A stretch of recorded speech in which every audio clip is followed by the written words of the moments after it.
咧做個統計咧，就話咧喺人類咧人生裏邊咧係用咗超過1/3嘅時間咧係做等候嘅嚇。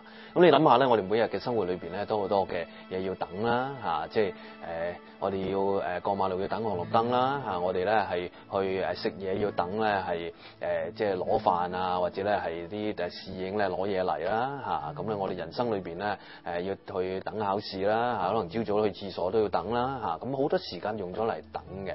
咁等咧對於人嚟講咧都係一個唔係咁好嘅一樣嘢啦。我哋希望咧好快咧可以去做到咧想要做嘅嘢啦。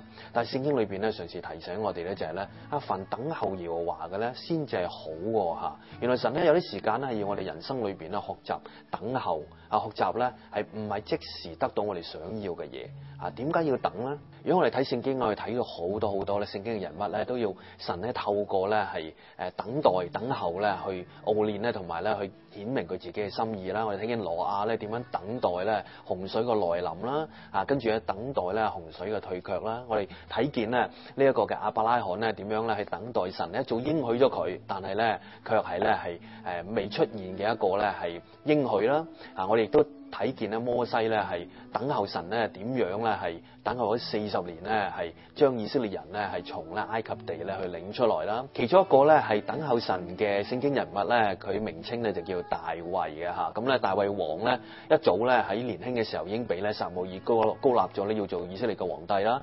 但係咧掃羅王咧係仲仍然在位嘅時候咧，大衛都喺度當中咧係等候嘅嚇。